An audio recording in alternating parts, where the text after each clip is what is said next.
Nouvelle nga Franca. Bashk me këto studio, kompania ka angazhuar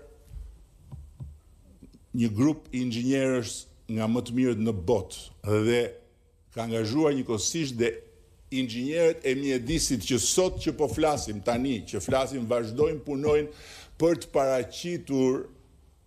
paraqitur studimin mjedisor. Nuk e kemi të paraqitur akoma studimin mjedisor, e kuptoni apo jo? Domethënë lufta zhvillohet sot për sot vetëm me një gjë konkrete, me një gardh të shëmtuar skandalos me tela me gjëmba, për të cilin kompania që ka marrë përsipër këtu të bëj gardhin, do paguaj një gjop të majme. Dhe natyrisht, pastaj për ato dhunën për të cilën ajo kompania tjetër nuk do punoj më në Republikën e Shqipërisë.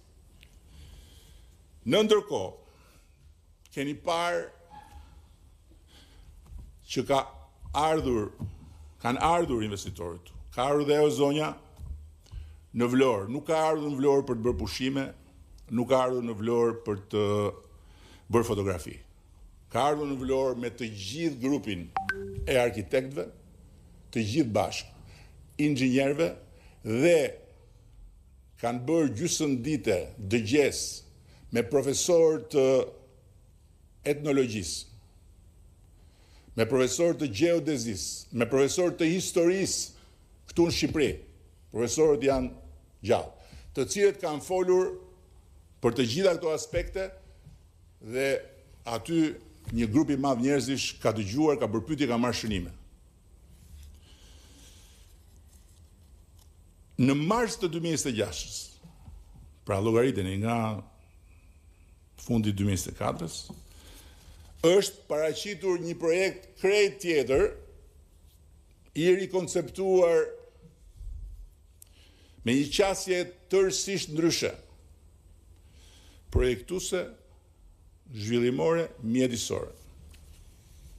Dhe Këshilli Kombëtar i Territorit, pra tregtarët që për emrin tim, për llogarinë time shesin Shqipërinë, nuk e kanë miratuar të gjithin ashtu siç e kanë paraqitur subjekti zhvillues, por ka vendosur kushte përsëri të shkruara janë me shkrim dhe kufizime konkrete për vijimin e projektit. E para është e shkruar. Projekti do të zhvillohet vetëm në prona private me titull pronësie në kadastër dhe në asnjë pronë tjetër të kontestuar ose që mund të rezultojë për momentin cop shtet.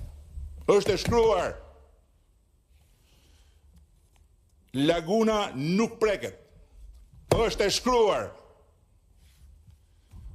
Dhe zhvillimi nuk mund të përfshijë marin.